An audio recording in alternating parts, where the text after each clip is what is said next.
कभी ये ख्याल आया है कि हम जो इतनी मेहनत से पैसा कमाते हैं उसकी कीमत, उसकी वैल्यू वक्त के साथ धीरे धीरे कम क्यों होती जा रही है? ये एक ऐसी सच्चाई है जिसका असर हम सब पर पड़ता है। तो चलिए आज इसी गुत्थी को सुलझाते हैं और समझते हैं कि इसके पीछे की असली वजह क्या है। अच्छा, इसको समझने के लिए ना 1 करोड़ रुपए का उदाहरण लेते हैं। सोचिए जरा, आज से 10 साल पहले 1 करोड़ में एक शानदार विला या टाउन हाउस आ जाता था। आज उसी 1 करोड़ में एक ठीक ठाक सा 2 या 3 बेडरूम का फ्लैट मिल पाता है। और अगर ट्रेंड यही रहा तो शायद 10 साल बाद 1 करोड़ की कीमत सिर्फ एक कमरे के बराबर रह जाएगी। यही है महंगाई की असली ताकत, जो हमारी बचत को अंदर ही अंदर खा रही है। तो सवाल ये उठता है कि हमारे पैसे के साथ आखिर हो क्या रहा है? ये कोई जादू टोना नहीं है, इसके पीछे ठोस आर्थिक कारण है। तो चलिए एक एक करके इन कारणों की तह तक चलते हैं। इस पूरी कहानी का जो सबसे बड़ा विलन है उसका नाम है क्वांटिटेटिव ईजिंग या शॉर्ट में QE। अब ये नाम सुनने में बड़ा भारी भरकम लगता है, पर आसान भाषा में समझें तो ये एक तरह की पैसे छापने की मशीन है जिसका सीधा असर हमारी और आपकी जेब पर पड़ता है। चलिए समझते हैं कि ये मशीन काम कैसे करती है। तो टेक्निकली देखा जाए तो क्वांटिटेटिव ईजिंग एक मॉनेटरी पॉलिसी है। इसमें होता यह है कि सेंट्रल बैंक सिस्टम में ढेर सारा नया पैसा डालते हैं ताकि बैंक ज्यादा लोन दें और कंपनियां ज्यादा निवेश करें। और अगर बिल्कुल ही आसान भाषा में कहें तो QE का मतलब है इकोनॉमी में कैश का फ्लो, यानी पैसे का बहाव तेज करना। बस मकसद यह होता है कि सिस्टम में लिक्विडिटी बढ़े, जिससे खर्च और इन्वेस्टमेंट को एक धक्का मिले। देखिए, सरकारों के पास ना इकोनॉमी को कंट्रोल करने के लिए मोटे तौर पे 2 टूल होते हैं। पहला है फिस्कल पॉलिसी, जिसमें सरकार के खर्चे और टैक्स वगैरह आते हैं, और दूसरा है मॉनेटरी पॉलिसी, जिसमें ब्याज दरें और मनी सप्लाई को कंट्रोल किया जाता है।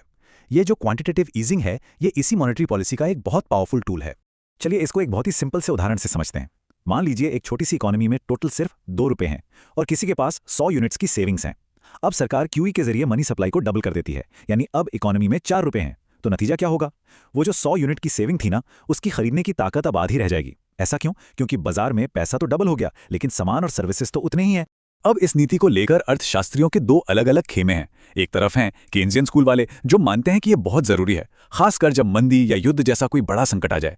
वहीं दूसरी तरफ हैं ऑस्ट्रियन स्कूल के लोग, जो इसे एक टिकिंग टाइम बॉम्ब की तरह देखते हैं। उनका कहना है कि ये एक आर्टिफिशियल बुलबुला बनाता है, जिसकी सबसे पहली और सबसे बड़ी कीमत हम जैसे सेवर्स यानी बचत करने वालों को चुकानी पड़ती है।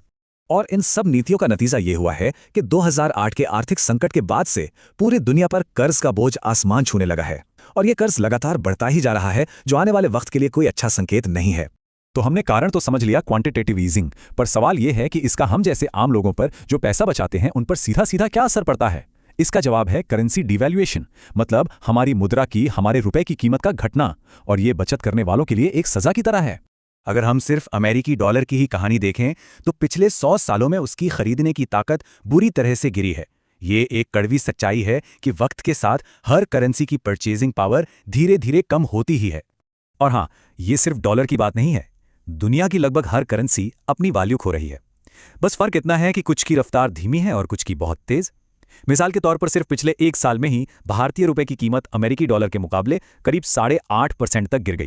तो इस पूरे माहौल में यह कहना बिल्कुल गलत नहीं होगा कि आज के दौर में सबसे बड़ा रिस्क ही सेविंग करना है। ये बात हमें रुककर सोचने पर मजबूर करती है कि आखिर हम अपने पैसे का करें तो क्या करें।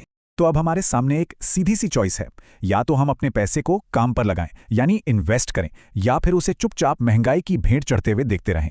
ये एक ऐसा फैसला है जो हम सबके भविष्य को तय करेगा। इसका जवाब इस बात पर निर्भर करता है कि उस पैसे की जरूरत कब पड़ने वाली है। अगर 1 साल के अंदर ही पैसे चाहिए तो उसे बॉन्ड्स जैसी सेफ जगहों पर रखना सही है, जहां रिस्क कम हो।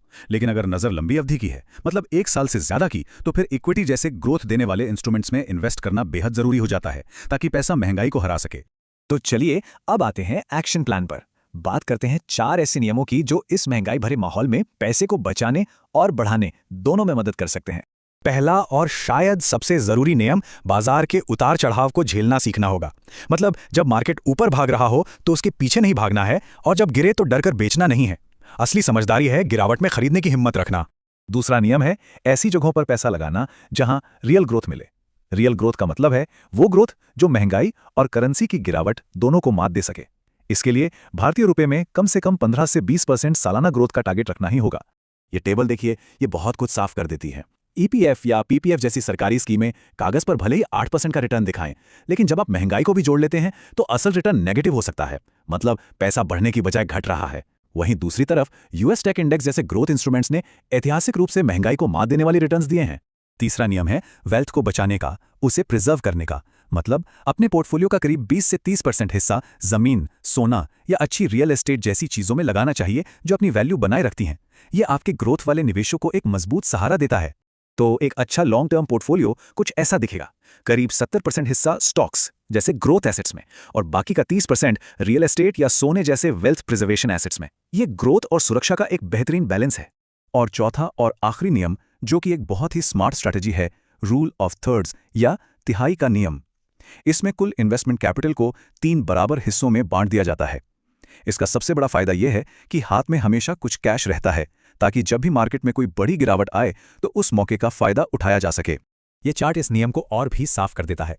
1/3 हिस्सा ग्रोथ में, 1/3 धन बचाने में और सबसे जरूरी 1/3 कैश के रूप में। यही कैश गिरावट के समय आपका सबसे बड़ा हथियार बनता है, जो आपको अच्छे दाम पर इन्वेस्ट करने का मौका देता है। तो आखिर में एक सवाल हम सबके सोचने के लिए है। इस महंगाई के दौर में क्या हमारा पैसा उतनी ही मेहनत कर रहा है जितनी मेहनत हमने उसे कमाने में की है? इस पर सोचिएगा जरूर।